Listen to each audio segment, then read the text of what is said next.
Why was the door never locked in the first place? Totally. And I will say this.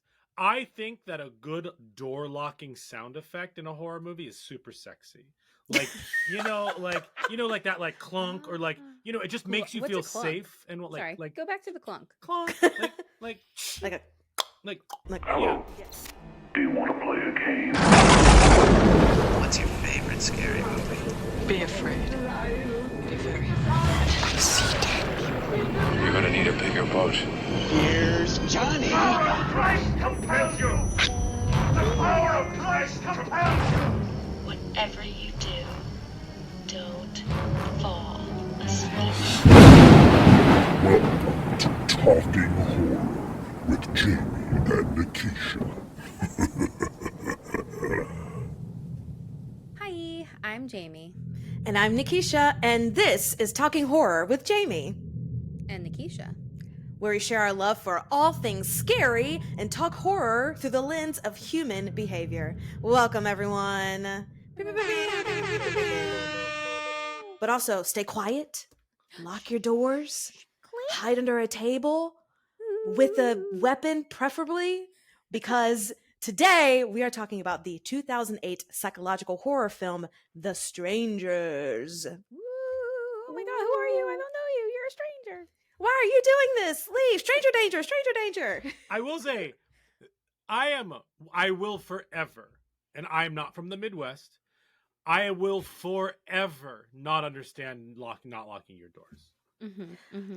Talk about it. Never. Please.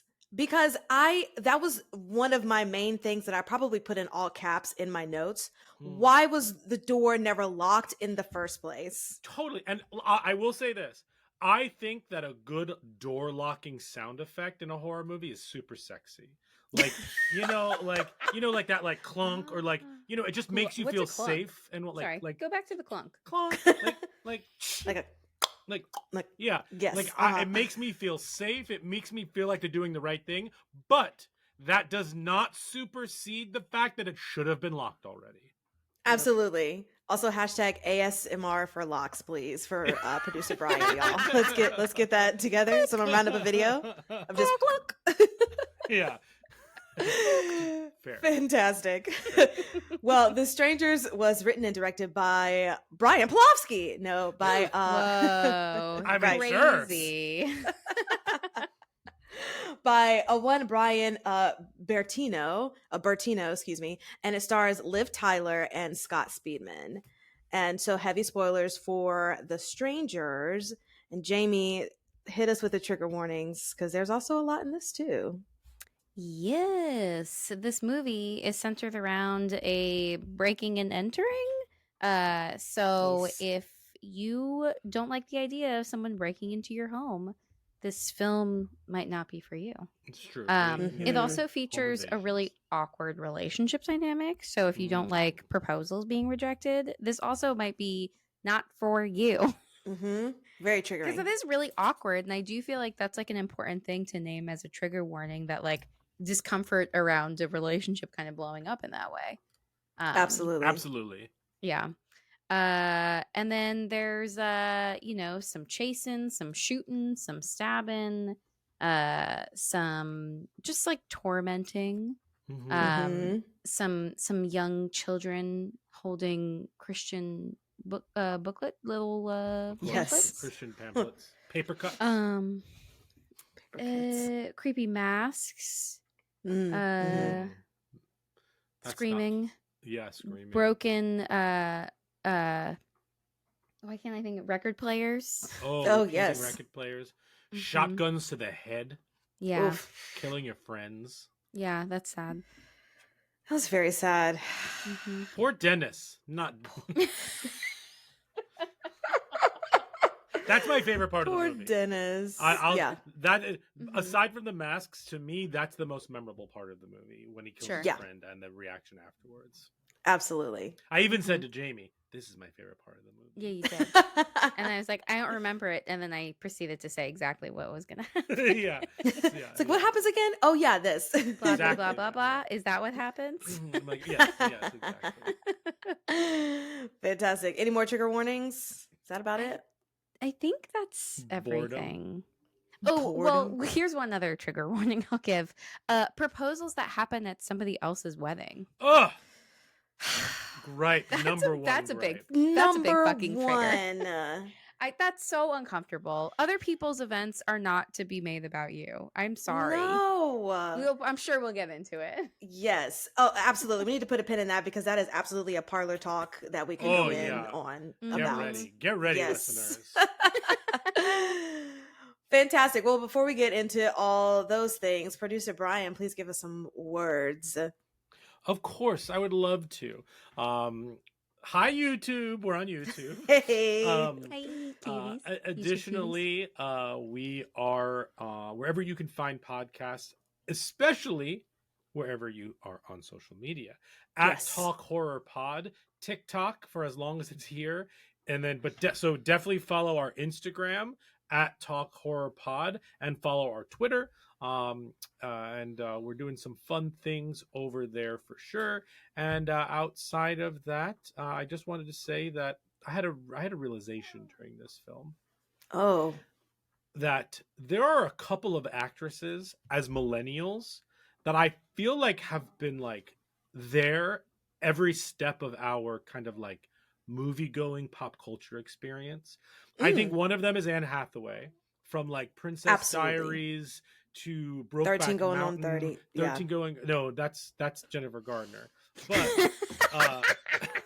the intern, like when we're at the age of like going into the workforce, like the intern, like there's like a lot of, I feel like she's always there.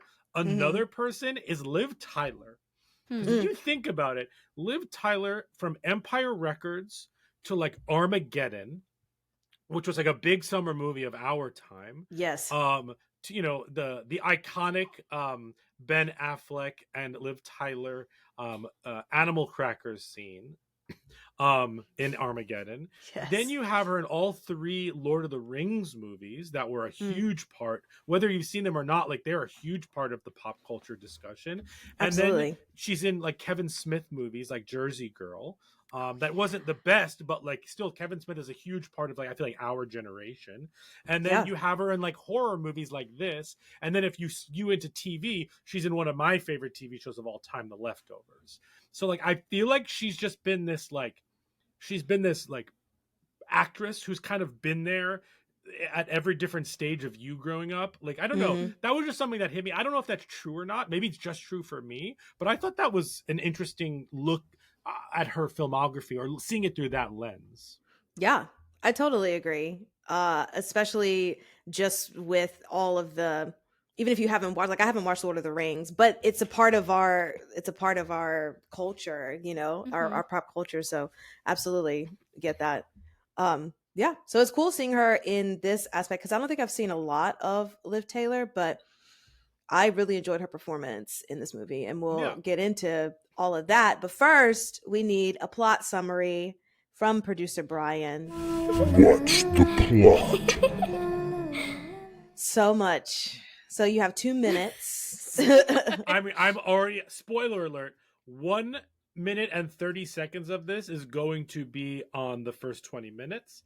And then the rest will be they get hunted down. Great. Okay, I'm ready. Super excited. Yeah. Yeah, that's fair. All right. So, producer Brian, you have 2 minutes on the clock to give us your best summary of this film. Are you ready? Yes.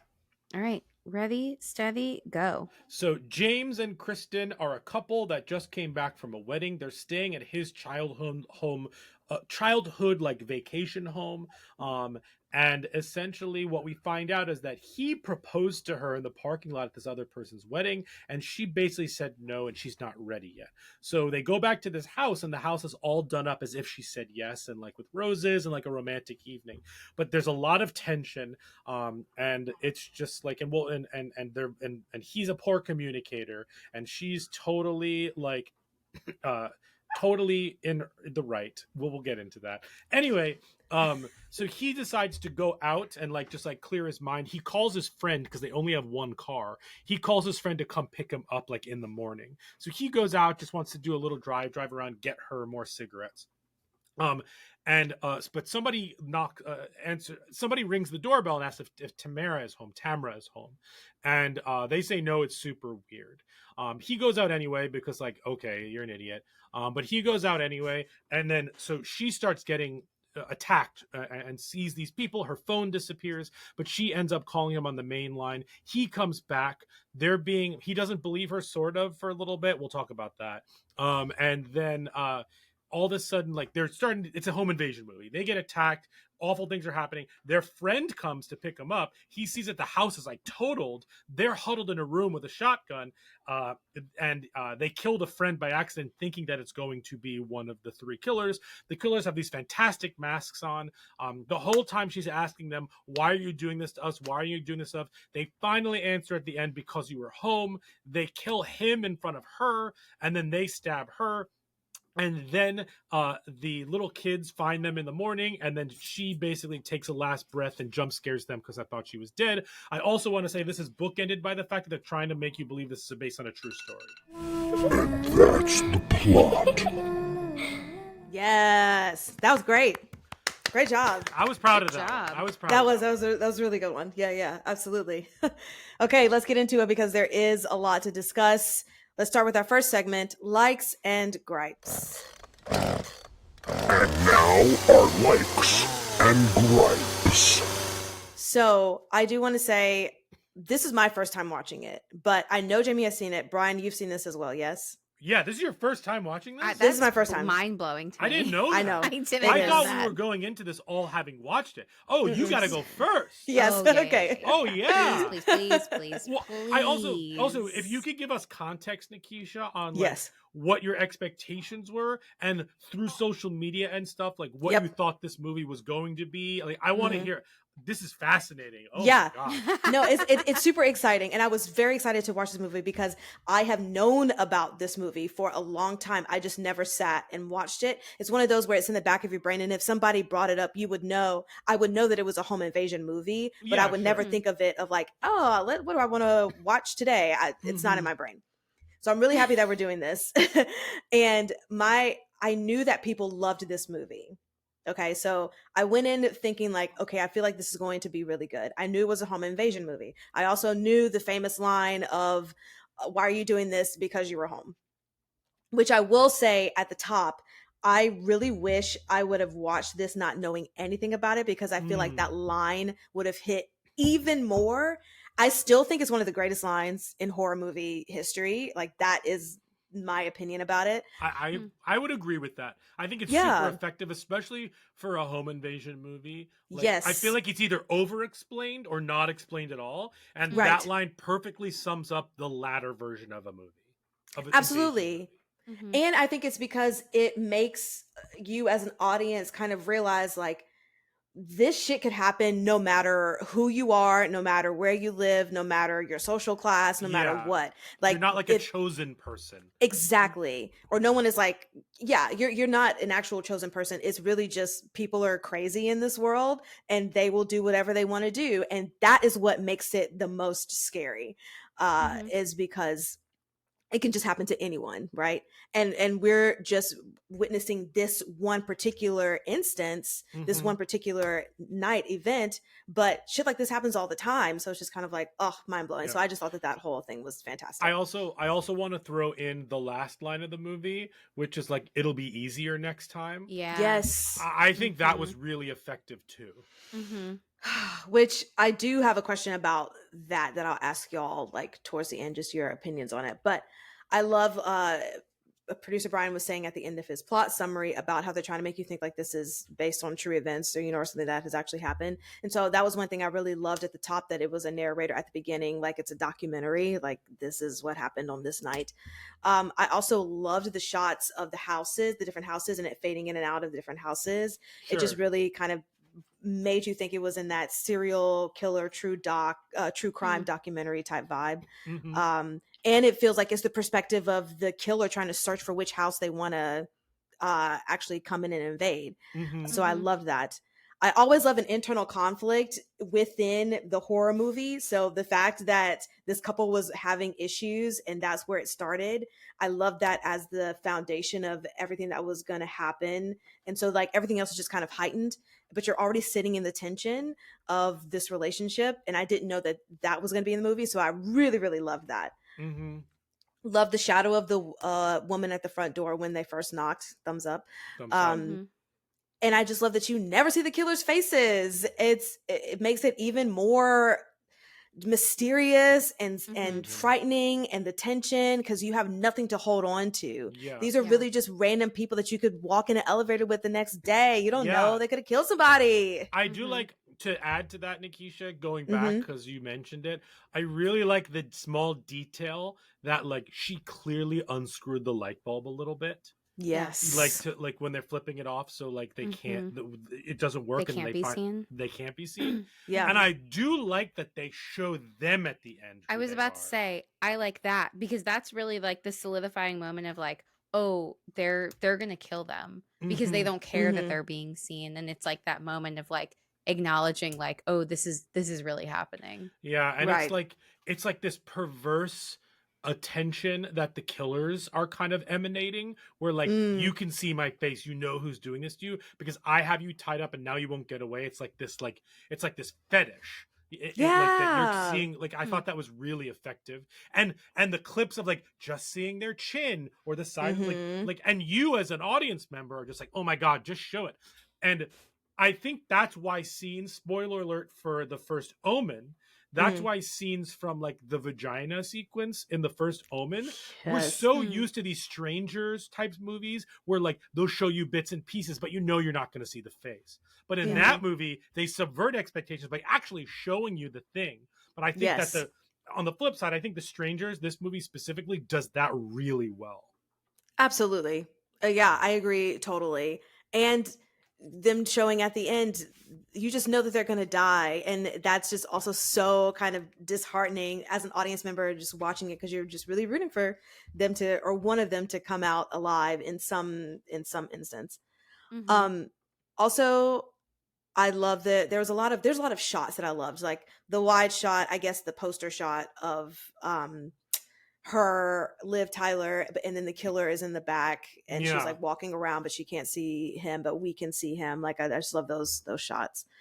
I also love movies that make you go like, what would I do in this situation? It just makes you so much more invested of like, because we were talking about this earlier, but doors locked automatically. Like if I'm somewhere by myself and my partner has left me, even if he was with me, I would still lock a door, but especially would make sure that the windows, the doors, like everything. Why is everything open? Why is everything open? And I grew up in the South, which you could say like people are nice and they leave their door. No, everything is closed, shut. I know where my weapons are. I know that if I need to get to a bat, I know where it is, you know? So it was just nice kind of being in that mindset of like, oh my God, you're hearing noises. What are you doing? Why are you not picking up a knife? Okay, you just picked up a knife. Okay. Why didn't the doors? Okay, you just locked the door. Okay, good. You know, like just kind of walking that journey with them. So that was just super great. Also, and I know we'll get into more depth about this, but no wonder she rejected his proposal. He's a horrible listener. What was he doing? Oh my God, Nikisha. Oh man. Jamie and I we like broke down, like he may be one of the worst communicator boyfriends in a horror movie that we've ever watched, because Jamie, I'm going to steal this from Jamie because she's the smartest person I know. Jamie was like, somebody that's going to propose to you at another person's wedding is not the person you want to be with, but also the fact that he thought that he was doing a cool, fun thing to propose in general without them clearly actually having a conversation about it beforehand is not an adult, mature thing. And that's not someone you want to be with. And I was just like, that's so true. That is absolutely true. Can I piggyback off of that? Because I have had a similar experience, guys, of finding out that someone that I was dating was going to propose to me, and we Shut never up. even had a conversation about it. I That's do not so understand wild. who. Okay, whoever you are out there, you're probably not listening to this podcast because No. we have smart listeners here. But whoever you are, please, if you are in a relationship, please talk to your partner about future Please. plans and goals before you do anything. Like, yes, romantic gestures aside, you can still make a proposal romantic and still have an adult conversation about your plans. Like Yes. that is totally reasonable. Do not surprise your partner without ever speaking about this ever. It's not the best start to the future of your lives together. And then if you decide that you want to start your lives together, do not, and I repeat, do not propose at somebody else's special event. Yes. Do it at home after. Do it at home after. Don't do it at the event. If you're gonna go why? Different day. Because that's lazy. Day. Do you know It's what? lazy. That's so lazy. You're for using you. someone else's. Exactly. You're using you're manipulating heartstrings using somebody else's moment. Like Yes. Like jumpstart the moment yourself. Create some Yeah. Yes, Damn, absolutely. Daniel, it's like back at you're it again. using like someone else's decorations to throw your own party. You know what I mean? Yes. Like, Mhm. do not go in someone Yes. else's space. But that's what it is. It's like it's these lazy. decorations at Susan's party. Oh my Yes. god, So- it's for me now. It's mine. Happy birthday, Susan. Yes. Right.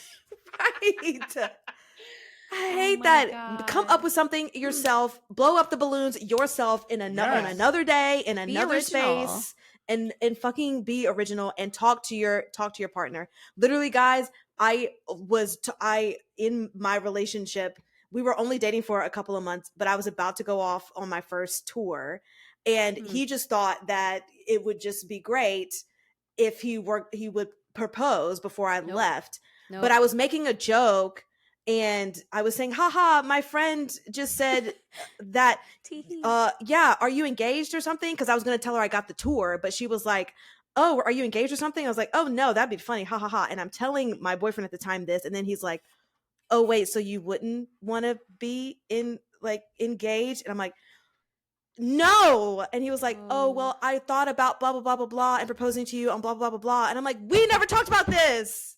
Anyway, that's a side note, but I just had to like clarify that story of like, this is don't ever do it. Don't ever do it. It's so wild. I can't. Yes. I'm man. Well, glad you found out before that happened, because that would have just been it would have been just like in this movie, okay? Sans the home invasion, but there would have been tears and there would have been a rejection, because absolutely not.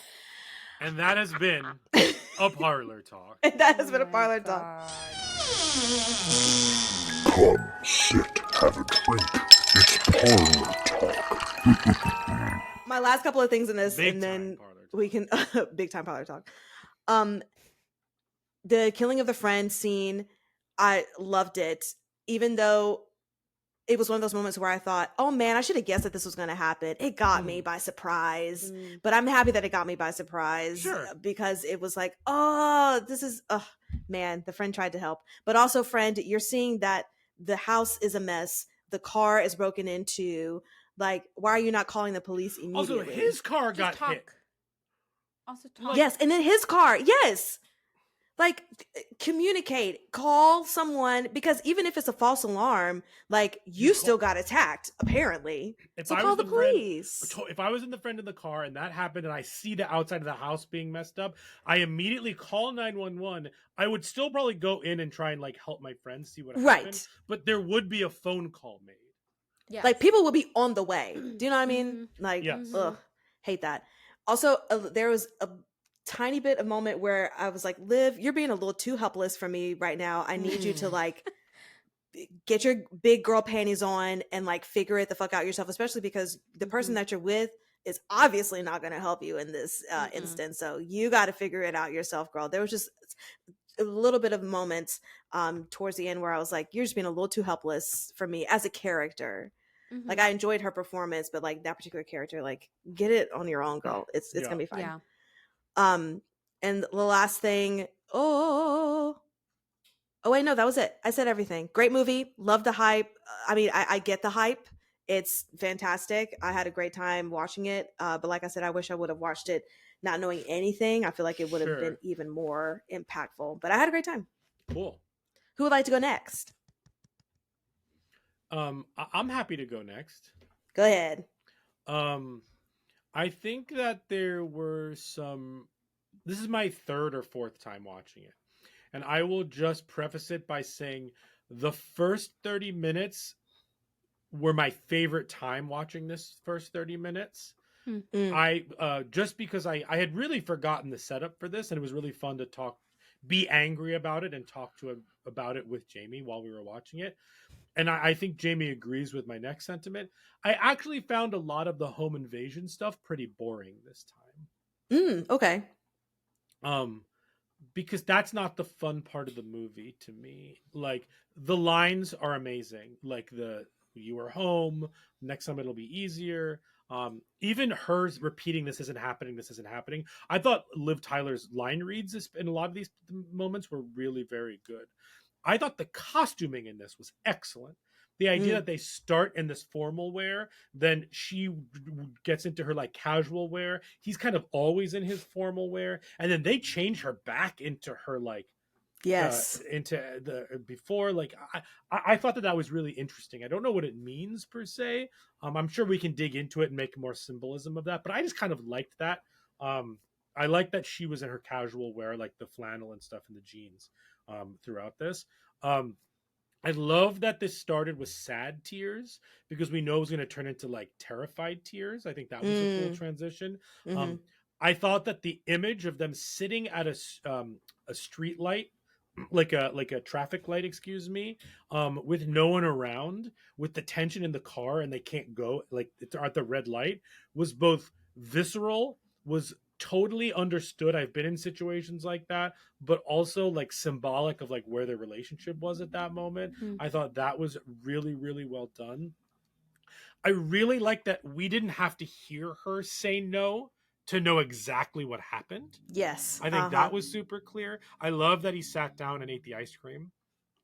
Yes. I really like that. I think that this movie creates the tone of being home alone and hearing noises really well.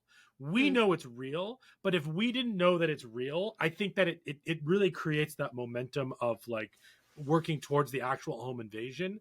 I love when her cell phone is gone because that's like the first time she's like, oh shit, someone's in the house. And like that's like actual proof that someone's in the house. And then I really like when he finds his cell phone in the house. I thought that was really good. I like a repeating record in a movie. Yes. The Quicksilver girl over and over and over again on that record. I thought that was really good.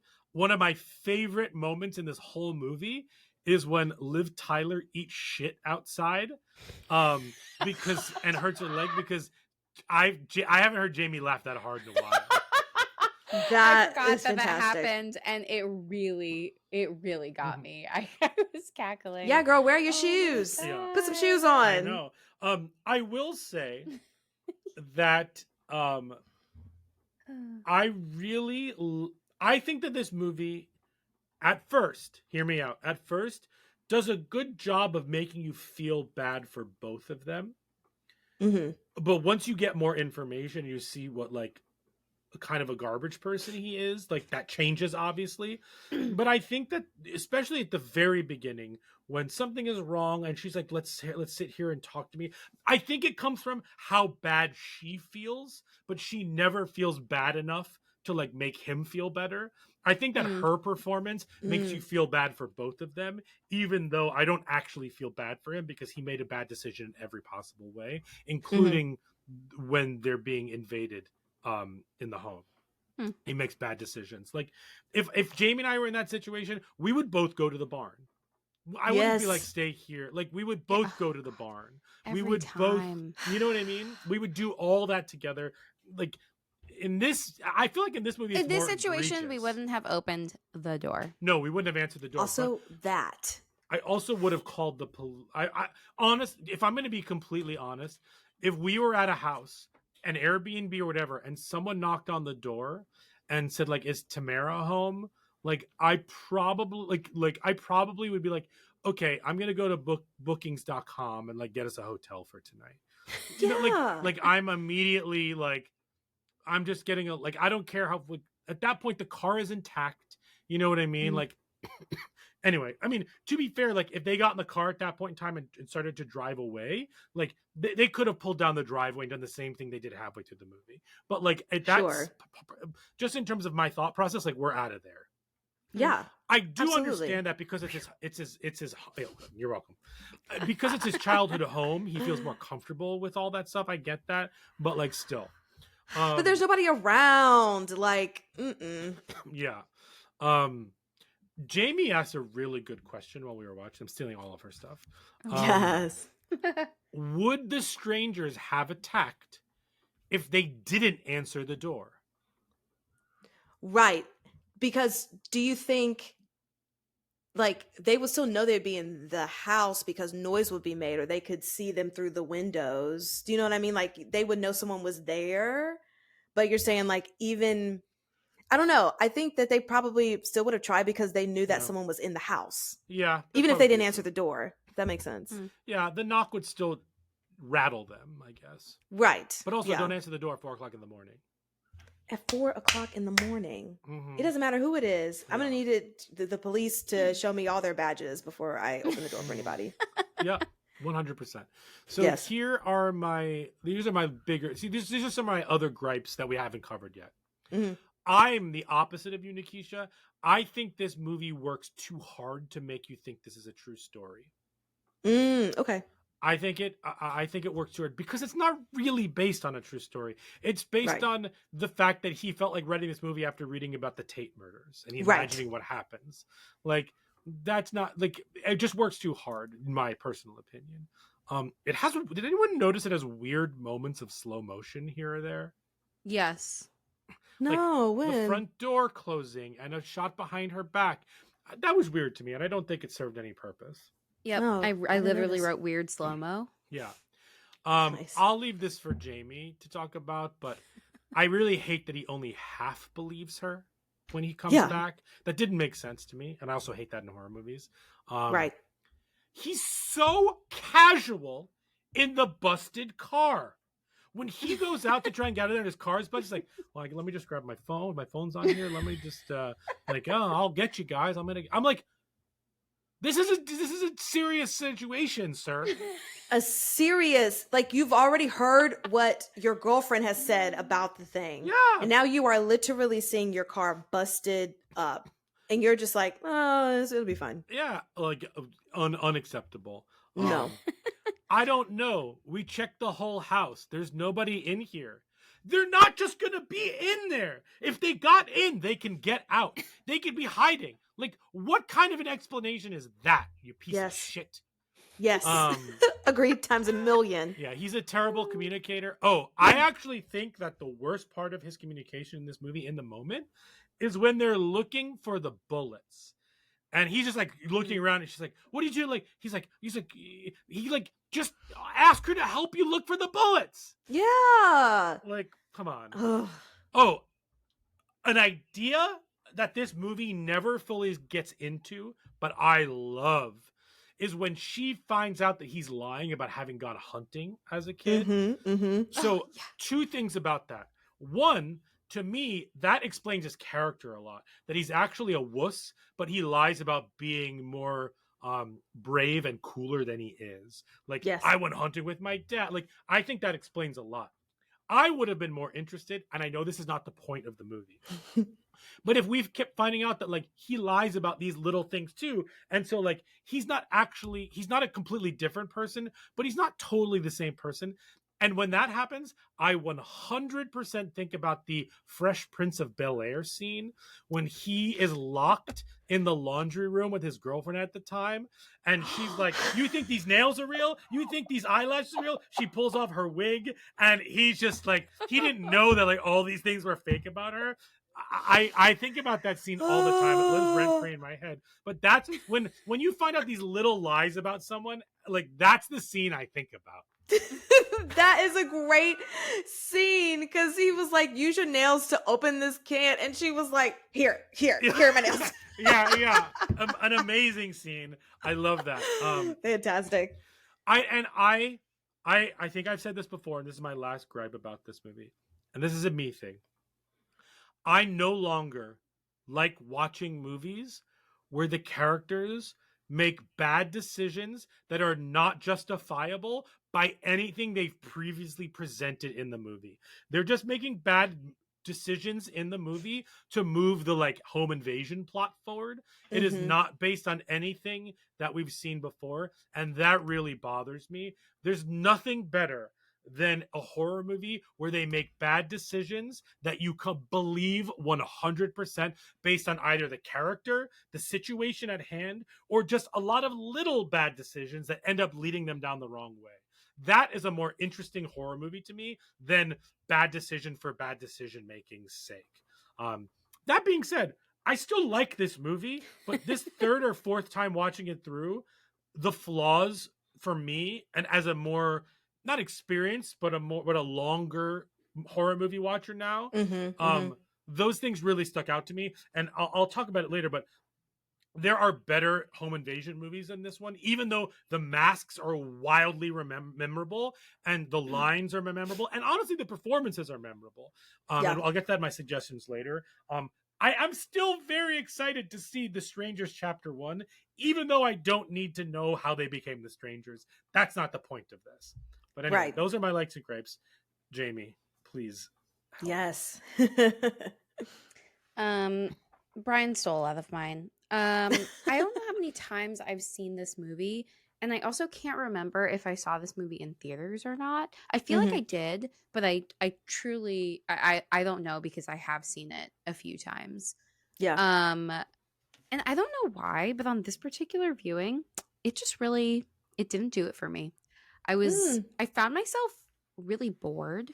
And I think part of that was like I really didn't remember how annoying I found like the couple. Like I just found them so annoying. So I was like, all right, strangers, like let's do what come in and do your job. Yeah. Yeah. It's time to do your job and murder these folks. Because I just found them, be strange. I just found them really annoying for a lot of the reasons we talked about. It just like they were just really bad communicators. The James character was a terrible communicator. I don't think he was a good boyfriend. He like never listens to his girlfriend. He's dismissive about everything that she's worried about. It's like it's just really hard to watch that dynamic. I never would have opened the door in the first place when the first knock happens. I like it. They say it's 4:00 in the morning. Like, why are they opening doors? Like, just let it go. It's just like very strange that they're doing that. And yeah, I just I I was kind of over it this time around, and I that's all I could really chalk it up to. In terms of the inspired by true events thing, that I think that was part of it. Like as soon as that popped up, which like I vaguely remember, every time a horror movie is like, oh, based on like real life things, Ted's for sure too. Ted's like, yeah, here we go. I'm starting to find that as a trope more annoying because this isn't based on anything. Like it's not really based on anything. It's kind of like in the same way that Texas Chainsaw Massacre is based on a true story. It's like pulling from the headlines of things that have happened. And I know that the intention is to try to make it scarier. And when this movie came out in 2008, I definitely was like more freaked out by it. And I will say the impact that it had on me in the past was definitely a scarier one. I definitely was more afraid of this movie when it came out in 2008. The idea, like anything like Exorcism of Emily Rose, this movie, anything that, started with like based on a true story fucking got me. But now being much older, and maybe it's because like we're millennials, we're living in a world where everything is chaos and terrible. Like Yep. all true stories don't even like shock me anymore. For Like sure. our for sure. reality is scarier than this, based on true events. Yeah, I think that's an excellent point. Like, Yes. I think this is essential viewing for a horror movie lover getting into it. I don't think this has the rewatchability of a lot of other horror movies, especially when you see better home invasion horror movies. Yeah. Yeah, but Yeah. for the time in For the 2008, time, though, Mhm. I it think definitely that holds did. up. Yeah. Yeah. I Oh think yeah, that like totally. there's elements of this that definitely hold up in terms of instilling fear around home invasion. But Mhm. I'm starting to get annoyed and feel like it's really disingenuous to throw up the based on true events Yeah. tag before a movie starts when it's like they're saying it's based on like the Manson murders. Right. Which it's like what isn't, like at this point. Yeah. It's just- Really, really. I Yeah. just feel like you can say like that there's like a burglary happening like outside in my neighborhood and say that that's based on it, like that's real. Like it just feels there's something that feels really disingenuous about it that kind of annoys me. So I think Fair. that already like got me. All of the stuff we talked about with the relationship about like proposing at someone else's wedding, the weird slow-mo thing was weird. Something I wrote down one of his quotes that made me laugh. I think it was when she was like trying to hug him and they were just hugging and then he whispers, "You are my girl." Oh yeah. Oh yeah. I literally wrote LMAO. Because that was so corny. And at that point also I was like, yeah, I know exactly what this guy is like. He sucks. He But you don't sucks. say Yeah. that. That's like not the moment to say that. No. It just, they're on two totally different wavelengths Mhm. and then like this movie is about like being in a crisis and still being on completely different wavelengths throughout the whole Yes. thing. Mhm. And that's something that I think about a lot in terms of relationships. Not that every relationship needs to experience trauma, but like I do think that in moments of crisis, you learn a lot about a partner and you learn about how you handle stress and crises and like, situations that are unexpected and things like that. And so I think about that in situations like this in a movie where it's like, okay, like, do they each know what their like strengths are? Like, who's like the calm, chill one? Who's the problem solver? How are they able to compartmentalize like the, the anxiety and stress of it all? Like, how do they deal with that? Do they work with each other's strengths and weaknesses well? And like, again, this was just like a no. Everything. Yeah, I mean, everything is not do an working out escape for room them. with your significant other. And I literally was thinking that exact same thing, Brian. That is a Yeah. great first date because you will find out a lot about a person. Or I doing would an even escape room. I would argue it's a great second date. Because the first Yeah, day fair. you're getting to know them, and the second day you're like, let me put them in a weird situation with me, and Yes. let's see if we can get out of here. In general, also, I'd like to highlight from RuPaul Safira Cristal, who brought a dress that she couldn't end up using for one of the challenges because she had to dance in it, and under pressure, she was able to just make a decision, go with it. And even though it wasn't exactly what she wanted and she got a little bit, red for it, I thought that she handled it with such maturity and grace. And good on her. Very different, but that's what I thought of. Right. But that's how you have to be under those kinds of situations, under Be those like Safira circumstances. Cristal. Yes. Always remember. I need a drag queen slasher film, like a real one. Where like Yes. and how they handle it and work together. And to me, it's not about like I don't necessarily need the under themes of like prejudice or racism or any phobias. Like I just want like a straight up slasher where like maybe ends up being the manager of the drag cabaret because like he's not making enough money. I don't know how it ends, but that's what I want because I think that could be the campiest, most amazing cult classic ever. And like I know there are a lot of movies in that vein, if you will, but I want like a contemporary one now with all my favorite Rue drag queens. Literally like The Blackening, but for yes, but for that's RuPaul's, that's it. Nikisha. That's exactly what I'm thinking. Great. 100%. RuPaul, make it happen. Make it Yeah. so. Make it Uh-huh. happen. That's so funny. excellent point. Yes. That's great. Oh man. Jamie, you got a few more? Yeah, something else that I found hard to like in watching this is I don't like the sound mixing in this movie. Mm. Oh. In the beginning, their conversations are so whispery quiet that it's so hard to hear them, and then they like hit you with the like loud sounds, Yeah. and it's really annoying. I just it makes me want to like raise and lower my volume while watching the movie like multiple times Mhm. because I just want to hear everything at like normal volume. Like why is there like they're not whispering, they're just their conversation is just so low, and then like you know a random sound will happen that's like absurdly louder than everything else, and it's just I find that it's very much giving oh crap, what's his face, why can't I think of his name, who did the Batman movies, Christopher Nolan. It's giving me bad Christopher Nolan sound mixing. I love Christopher Nolan and I love his movies, but man, some of the recent ones are really hard to watch if you're not using subtitles.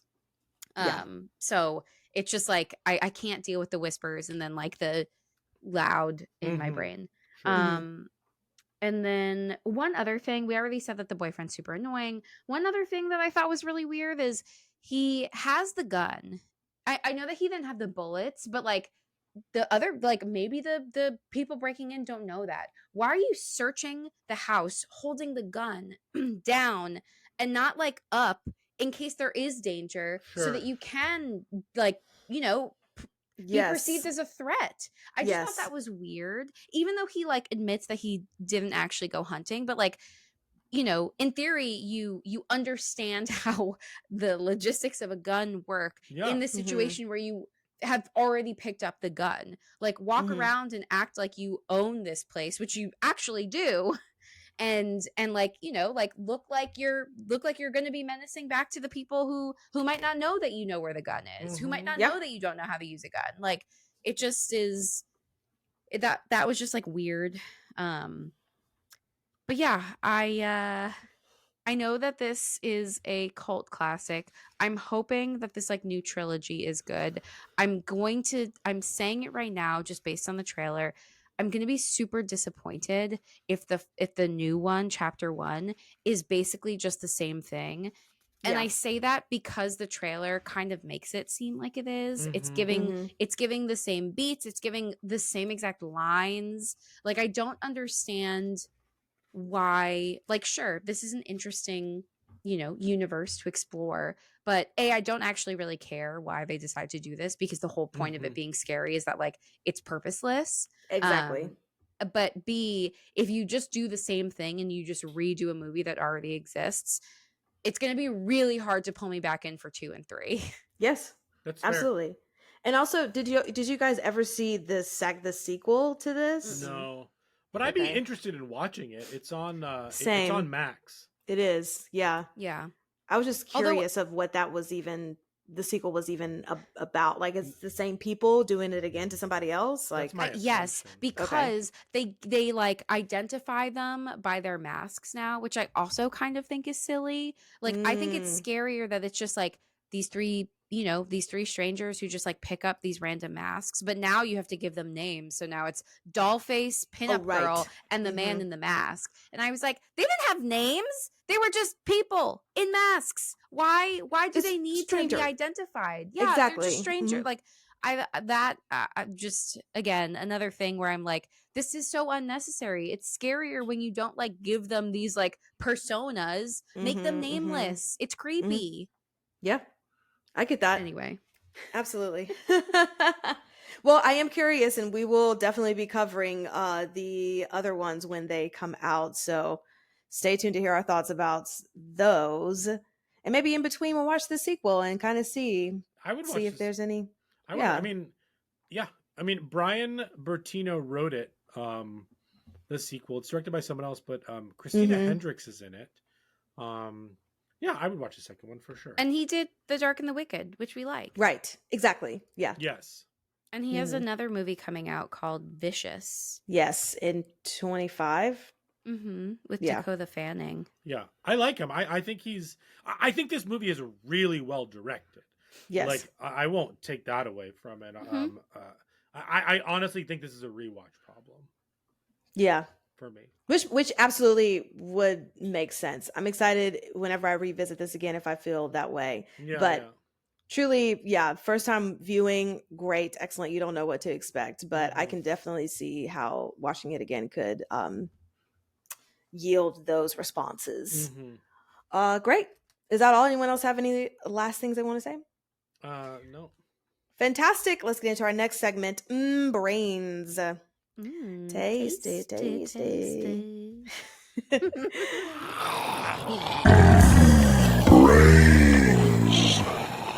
Okay, so I'm going to preface this in saying, Jamie, I know you're not a couples counselor, but Indeed. we're going to dive into the couples dynamic. And my question to you is, in boy. your professional opinion, do you think a couple can come back from a rejected proposal? And if so, like, how can they even make that work? Yeah. I mean, I definitely think it's possible. I think that, like, at its core, there is a communication problem. But just because a conflict happens in a relationship doesn't mean that you can't move past it necessarily. I think it depends on what it is. And Yeah. like a willingness, like, if the conversation is more about like, I'm not ready yet to like, pursue marriage, but that doesn't mean I never want to get married. That doesn't mean Right. like it just requires more open dialogue between two people to make sure that they're on the same page. It's just like not clear. I mean, actually, it is clear that they are not on the same page at all Yes. in this movie. And so I think more conversations are necessary. But I do think that, like, in general, yeah, like they can talk through their points. They could talk through their points in couples therapy. But I don't think that this is like the end of their relationship. Yeah. If they survive. If they did survive. But also, Liv Tyler, like, maybe, yeah, let's look at some other options. Because this experience may have opened your eyes to even more of like, the type of person he was. What I get from him in this movie is that he probably does love her in his own way, of course. But I think he was doing it for the instant gratification of her reaction, and that he could surprise her and make her happy. But it's in reality, it's his selfish nature that he's trying to get himself to feel the feelings by like giving that experience to somebody else without having a genuine conversation about it first. Like, right. I get that. I get that thought process, even though it's wrong or not wrong, but not, you know what I mean? Like, not right. Yeah. But and then when he wasn't able to give that to her, and in turn, he gets blindsided when he shouldn't have been blindsided. Like, it's fascinating to watch. And I almost didn't need a slasher movie. Like, I could have like Home Invasion. I could have just watched this as like a couple's dynamic, like over the course of the night, like until the friend came. Anyway, absolutely. Different movie. Let's put that aside to write later. Different film. Yeah. Great. And my last question is, after a home invasion of that degree, how can a person take the necessary mental steps to not be afraid to kind of leave their house or even like make a home again? Because if we're assuming that Liv Taylor's character survived, like, how can she take the mental steps to then kind of create a home for herself again after that traumatic experience? Yeah. I mean, that's also a really good question. Good question. Good question. No, because I think that it's really hard when like I know it's not her home, but like being in home is supposed to be your safe space. And so like when that space is invaded, it's really destabilizing and really traumatic. And it's hard to kind of like adjust to, how do I feel safe in this space again when I know that like it's already been compromised. And I think that also takes like a lot of work to get through. I think like, yes, therapy for one. But I think that like, there's a lot of things that people do to feel more confident and secure. I think that, like some people might feel like they do need to move if something happened in their home, and like they just might not feel like that space can be safe again for them, Right. which is also like totally reasonable. Other people might not have the like financial resources to be able to do that and might have to stay in their space and figure out like how do I now like deal with this. I think a lot of it is also like giving yourself grace. Like if you've gone through that type of trauma, it's going to take a really long time to feel like you're like safe in general, not even just Yes. like within your space, but just like as a person carrying that around. You might feel like on edge and more hyper vigilant when you're like walking around or seeing people. And so I think like taking care of yourself in that way, like being really kind to yourself while you're coping and like having been through that experience, I think is really important to eventually getting back to a place where you feel like a little bit more at ease. But it definitely might take a lot of time. I feel like the home invasion piece of it all like is a very specific like safety thing where like it's just really hard when you've experienced any kind of violation, and like that's a big one. Yeah. So yeah, like needing to like do what you think you need to do in order to like rebuild a sense of security and safety within your space, within yourself, and knowing that like it's going to take time to feel like okay again in your own skin and in your own space. Man, Yeah. if I survived a home invasion, the PTSD I would have, like just hearing any bump in the night, would be truly unmanageable. I think at a certain point, and I think the idea of like Absolutely. giving yourself grace and putting yourself into an environment where you do feel safe, like is good advice. Yeah. Yeah. It's really scary. Like just I mean any type of like violation of any kind can be really destabilizing and like can often be connected to like certain places. And so, it might take someone a really long time to feel comfortable in that space again. If they Yeah. ever decide that they want to revisit that space again, they might not. And that's Mm-hmm. like understandable again.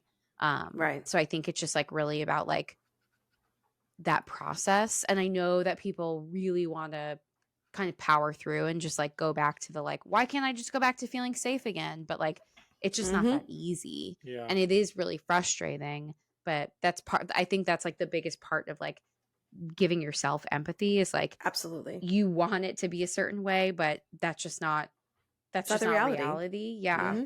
hmm And so like just being kind to yourself while going through that process. Yeah, that's great. Especially like you said, if you are in a financial situation where you can't get out of that space. Mm-hmm. So it really is about like trying to reframe your mindset and be like, this is just I'm gonna have to feel like this for a while, and that's Yeah. okay. But Yeah. eventually, through time, hopefully it will pass. Through other resources, like Jamie said, with therapy, it'll pass. But as of now, like let yourself feel the feels. Let yourself, give yourself the grace. That's great. It's a great Mm-hmm. answer. Great, good answer. Whew. All right. Fantastic. Well, that's that section. Should we rotten tomatin this? We definitely should. It's the Rotten Tomatoes game. I'm really excited to see your guesses on these. Oh man. Let's do Rotten Tomatoes first. What do you think that this has on Rotten Tomatoes? Nikisha, let's have you go first for this one. I'm gonna say 87. Okay. Jamie, what do you think this has on Rotten Tomatoes? I might be super biased right now. I'm going to say 69. Nice. 6 nice. This has a 49% on Rotten Tomatoes. Wow. And the audience score is lower at a 48%. Oh Okay. wow. So I feel a little bit better about like Very really going Yeah. hard on this. Yeah, very surprising to me. So the critics' consensus is The Strangers has a handful of genuinely scary moments, but they're not enough to elevate the end results above standard slasher fare. And now they're serving up audience reviews. So these are the first 2 lines of the first 2 reviews that I'm getting on Rotten Tomatoes. Yeah. My 8-year-old golden retriever could have written a better script. Oh shit. Okay. It's maybe a little harsh, but Leave the Yeah. dogs out of this. yeah. Leave the dogs out. And then another one is, if only the main characters weren't so stupid, this movie would be a lot better. Well, yeah. Yeah. Yeah. You know agree. what? But to that point though, because of course there was so many of my notes of like, why are you doing this? Why are you doing this? Why are you doing this? Why are you doing this? Mhm. But then I was thinking back on Grace. I'm thinking like, well, okay, I don't know what I would have done in that situation. Sure. Like, I don't know how I would react in real time to that type of heightened No, danger. Nikisha, you're smart, and you also like train in boxing, so you would just like be punching all of them. You've You'd be also smart watched. and then punch them all in the face. You've also Right. also watched enough of these movies where dumb people do dumb things that, like, Yeah. I wonder if your brain would be like, I guess I'll just do what they did, or if you'd be like, this is what they did, I'm not doing that. I don't know. Yeah. Right. I mean, at the end of the day, though, the doors will always be locked, and that's a period. End of the Yes. sentence. Do you know what I Thank mean? you. And that's part of the reason why I really liked was a Scream 5 with the automated locks on the phone that they were hacking and getting into. Mm. Yeah. Like, that was interesting to me because they started locked and they were unlocking, and that was cool. Anyway, Yeah. what do you think this has on Letterboxd? Again, it's out of 5. Jamie, why don't you go first? 2.6. 2.6. And Nikisha?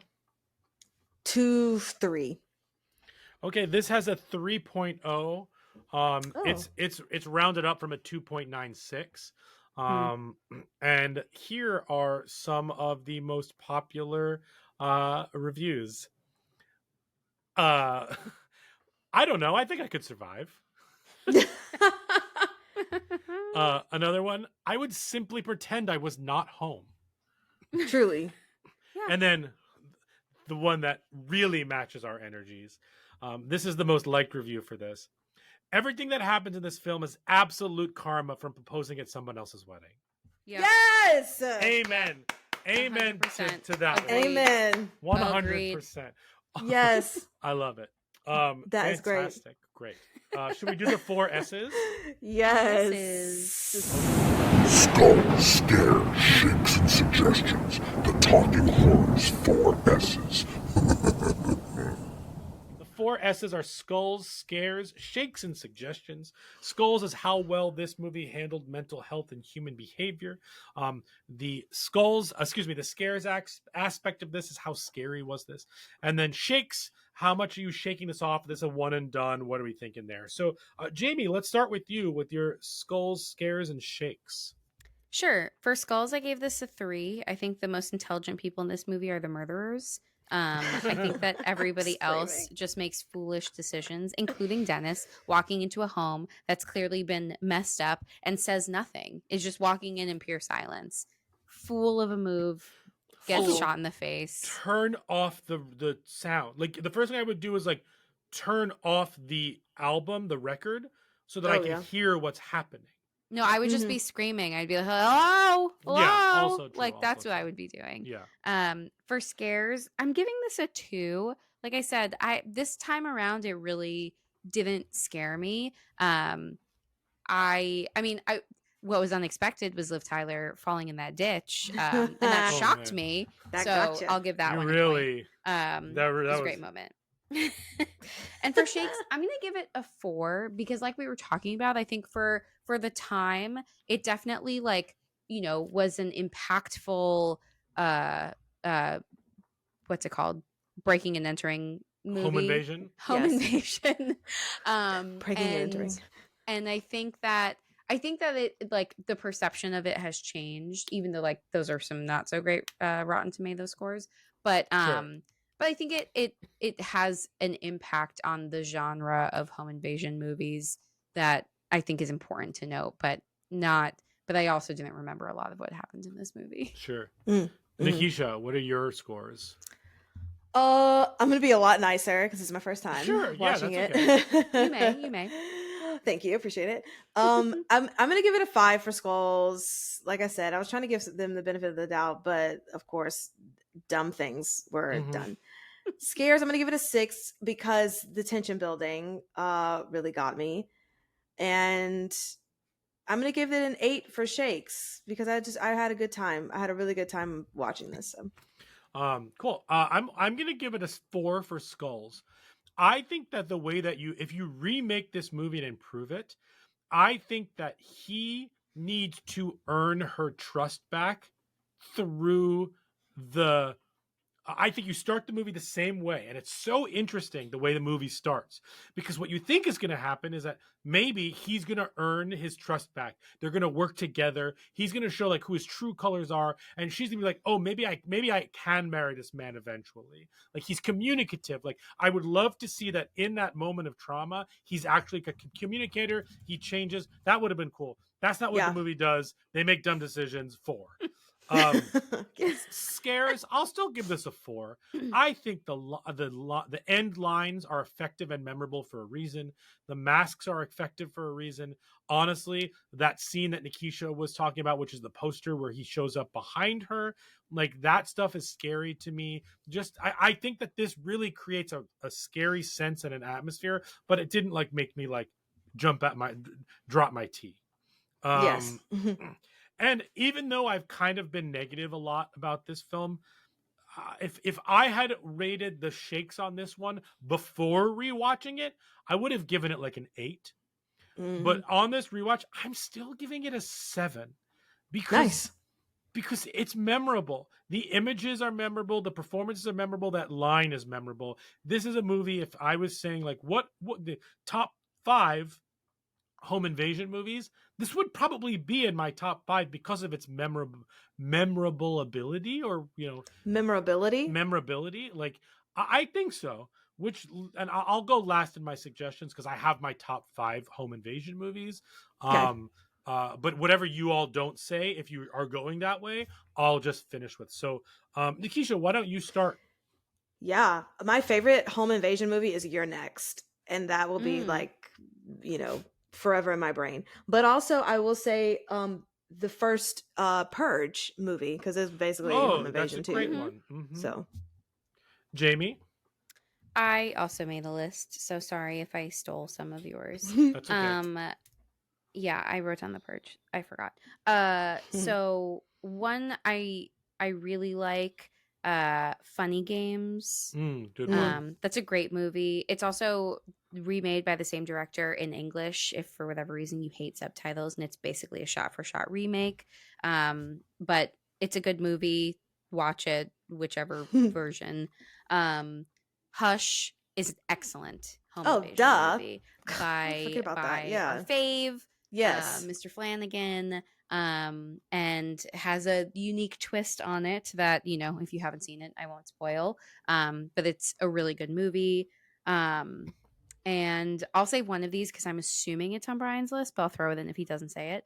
But another one that I want to shout out that I forgot I watched until we talked about it recently-ish was Sick. Which was I thought that was a really good Kevin Williamson. That was a good one. Yeah, like another interesting take on home invasions. But all in all, I thought like a pretty scary movie. Yeah. Cool. I had all the ones that you mentioned. I forgot about The Purge actually. As one, even though I still have one more to watch. Yeah. But the two that Jamie may have said, Don't Breathe. Oh yeah, It's a great home, but like a reverse home invasion. Yeah, movie. reverse one. Yeah, that's really good. And then Jamie and I watched it recently. It is badass as hell. I think it might be my favorite home invasion movie like ever. Your Next is up there though. The Collector. Oh, that's not even what I thought you were gonna say. Oh, I think The Collector is a spectacular home invasion movie. It subverts your expectations. It's like Saw meets a home invasion movie. Yeah, it's awesome. It's fun. It's really fun. It's way more gory than you think it's going to be. I think you'll love it, Nikisha. That would, really do. Nikisha, I actually think you'll really like that one. I thought you were going to say The Rental, so I didn't say that one. Oh, that's a good one too. Which also kind of like subverts it. It's like not entirely home invasion, but it is because like they might have already invaded and nobody knows. Yeah. Oh, that's a good one too.